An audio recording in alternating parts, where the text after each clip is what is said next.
There's a story which might have caught your eye this week. Who was the mysterious hospital facilitator?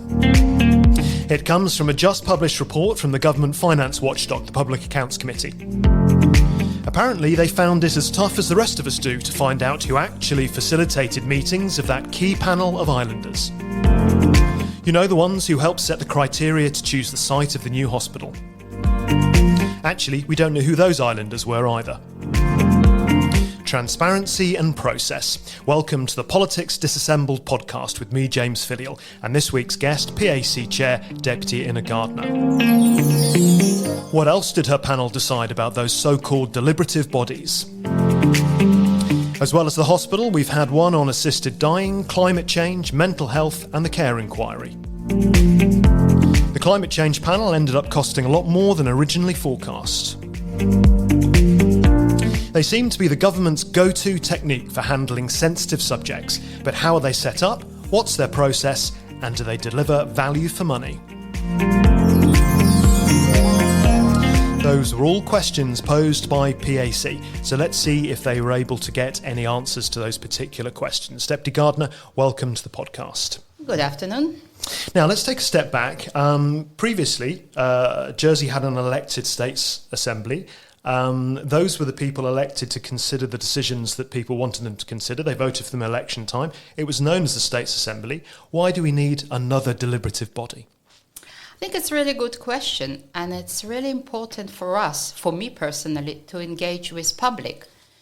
As a politician, I can hear not once, "Oh, you don't consider public opinion, you don't listen to the public." And the question is, what are the ways to listen to the public?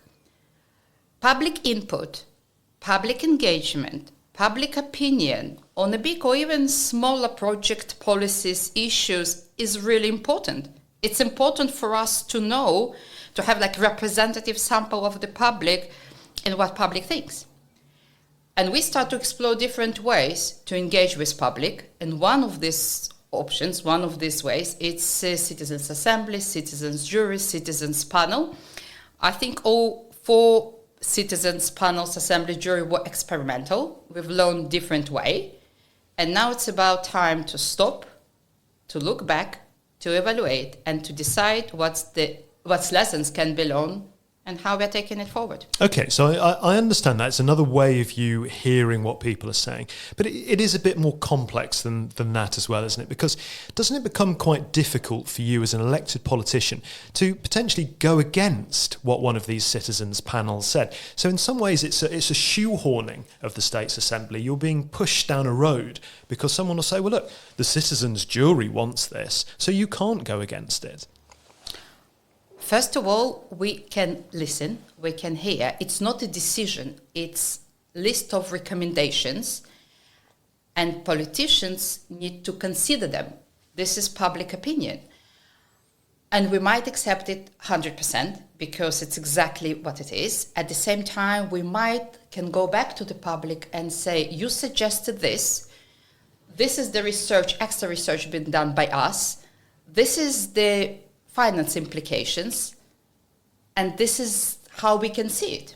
And we need to have this conversation between us and the public ongoing. We need to be transparent how we make our decisions and what it's based on. Okay, we're going to tuck into that word transparency quite a lot, I think, in this interview. But let's just step back slightly. I mean, maybe I'm slightly old-fashioned on this, but politicians for years have spoken to their constituents on the phone or email or whatever. You know, you have surgeries, you've come from one this morning. You talk to the people that elect you, you listen to the media, you hear phone-ins, you read letters in the paper and all that sort of stuff, right? So you hear all of that. Why do you need this formalised process of a deliberative body to add yet another layer of consultation in Jersey? It's a really, really good question, because I think we all have our groups that we speak to. Like most of the people who attend my surgery, and I've learned from every surgery from my parishioners, but they most were from elderly population of Jersey. As a mother of 6-year-old girl, I have lots of social engagement with mothers from 6, 10, whatever years old girls or boys. I engage on social media, but not everyone is going to social media and expressing their opinion. I try to engage with youth, and I connected to the youth clubs.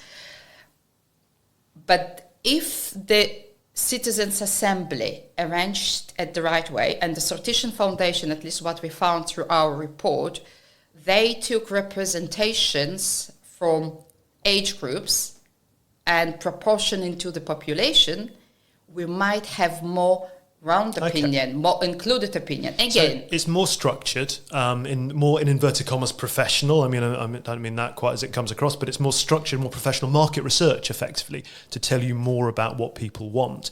But that necessarily adds cost and it adds bureaucracy, which I think is where we're going to get to next. Yeah. Is it worth it? Well, it's a small island, right? It's a small group of people that you're representing. Is it really so hard to understand what they want? I think it depends on the issue, and this is what was mentioned in our report, because we need to be very clear on objectives. We need to be very clear what outcome we are expecting.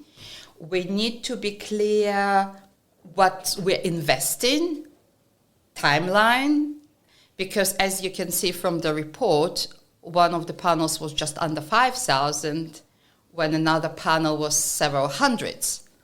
And I'm sure that it somewhere should be in the middle. And we did mention in our report that we found one of the most successful panels from management point of view. Well, let's go into the actual. Sorry, so we'll kind of come from the very general point. We'll come into the actual report. I want to put firstly this point about the mysterious hospital facilitator. Obviously, that's a tag that we've used. That's not one that you used. Why is that important? Why does it even matter that we don't know who facilitated the citizens panel on the Our Hospital project? I mean, I'm sure there were some people say, well, we don't really care, but it is important. According to your report, you're really pushing it. So why? On other panels, we knew who are facilitators, so we can understand their professional backgrounds in specific areas to lead the panel. So we can make an opinion. It's all about how public trust the outcome of the panel. If we'll be transparent, this is what we discussed. For example, for the Citizens Assembly for Climate Change, you can go online, you can see presentations, or some on YouTube or some in written form. You can see the titles of the professors from X universities. You can say, interesting information, I would read this information, I will learn about it, and I will make my opinion, and I might get to the same recommendation, or I might get to different recommendations. At least public can connect and understand what's happened. And who led it is the facilitator. Is important that we know that he or she, facilitator, the people were professional in their areas. All right, but you've asked and you've been told we're not telling you. We are looking for the response for our recommendations, because if you can see it, the recommendation, one of the recommendations, we're asking to make it public. One of the reasons that we didn't want that the facilitator will be influenced, and we can understand, but now facilitator cannot be influenced. The work's done. Work's done. So we'll wait another 5 weeks. We'll get executive response to our recommendations. And the reason you've been given is because it's personal information, just so everyone understands that. You've asked, like your formal panel, it's not anyone else, it's a formal government panel asking, and you've been told you're not having it because it's personal information. It was very long conversation around the hospital panel about the minutes, about who was accountable officer and who was the... This panel worked differently. Okay, so let's explore that. Why was that different? Why was the Our Hospital panel separate from the other four? Because you're quite clear in your report about that as well. It's a bit of an outlier. It's a bit of an outlier. I wasn't sure. We cannot get to the bottom why the decision was taken to take it. from Strategic Policy Planning and Performance Department, because it's SPPP. I'll call them SPPP because it's every time really long name, Strategic Policy Planning and Performance. So 3 other panels were run by this department. So the department was involved in administration, organization, facilitation. So they were accountable for 3 other deliberative bodies, because not all of them were panels. 2 of them were connected to the policy, and 1 of them connected for a very specific task. So it's not just a policy. The hospital panel, Citizens Hospital panel, were not facilitated by this department. And when we first sent our first request, we were directed from the DG as SPPP saying it's not us, it's the infrastructure. So we went to the infrastructure, and the G from the infrastructure said, I wasn't at the place, it wasn't really us, but I would answer question because I know lots of information. So we gone back to interim CO, which was also not at that time at his job.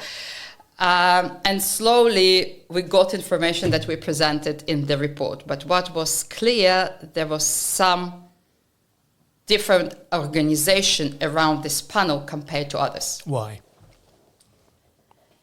Good question.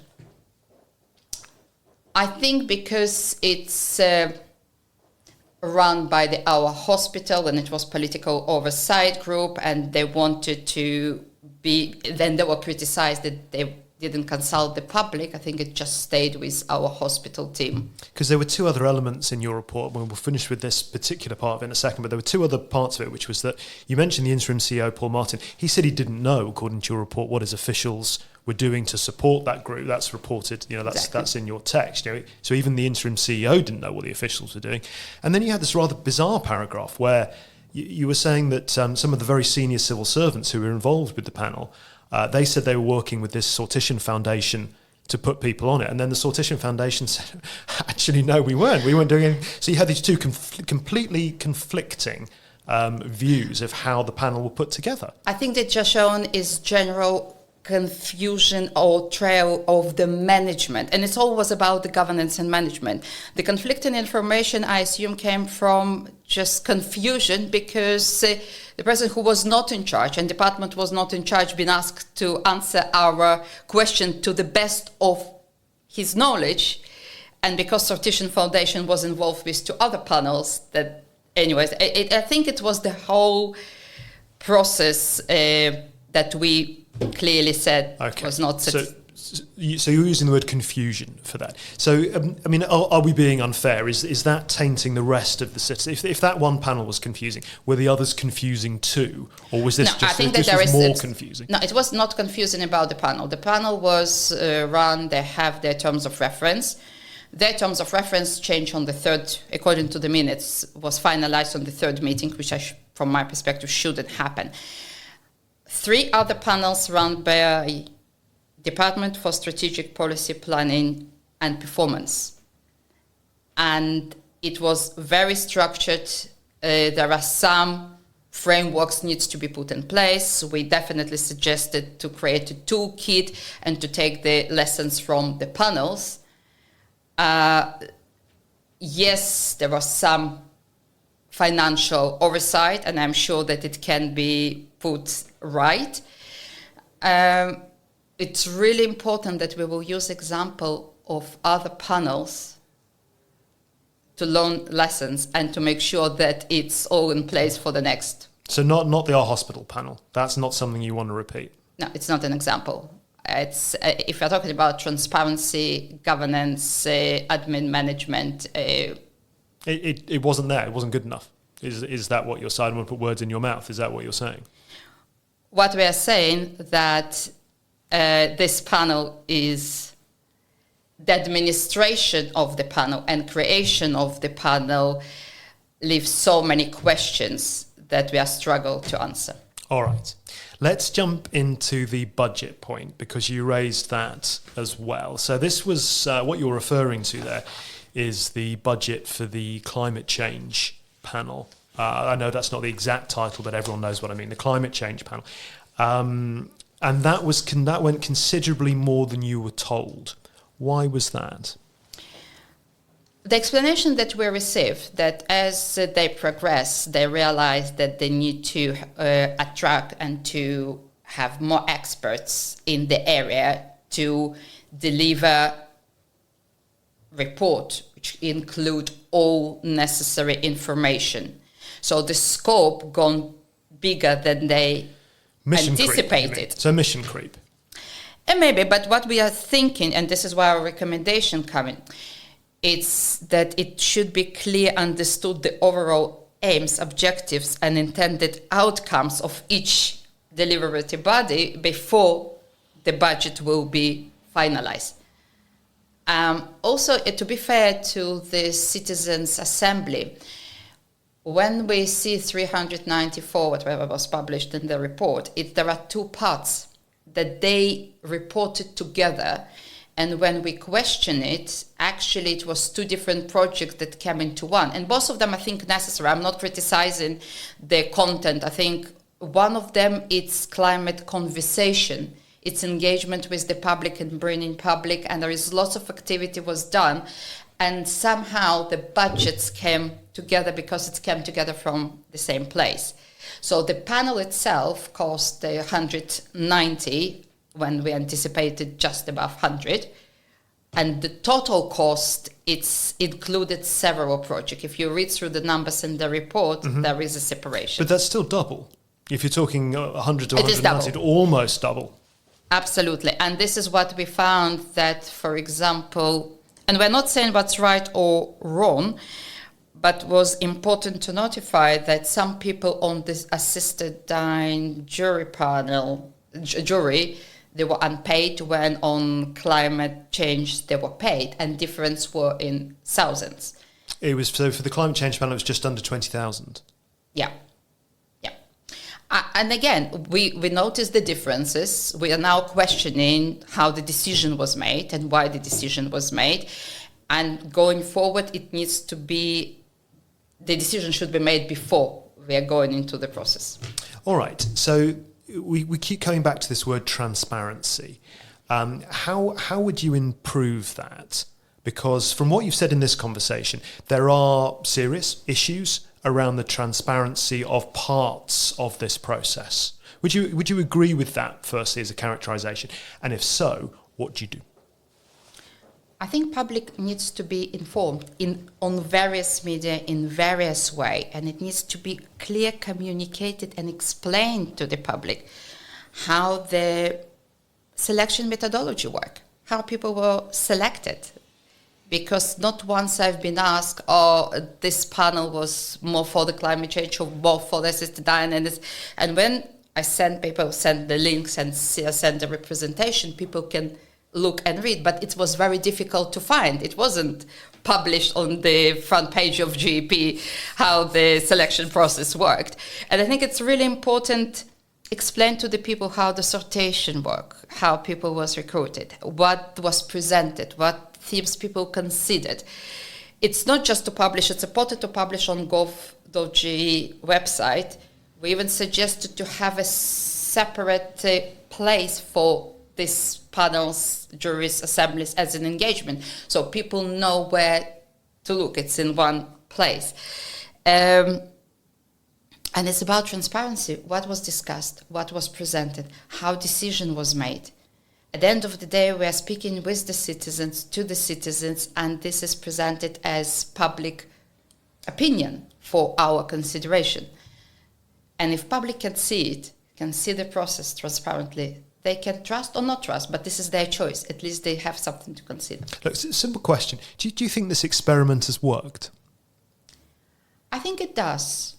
I think it does. I do welcome the way participants engage, because people who participated, they did contribute, they did engage, they give their time, they give their thoughts, they connected, and it's really important to provide to islanders this opportunity to speak, to engage. How? We need to really create this toolkit. We need to tidy. We need consistency. What was missing, I think, it's consistency. But because it was experiment, now we're at the place to make it consistent and clear going forward. OK, Deputy Inna Gardiner, thank you very much.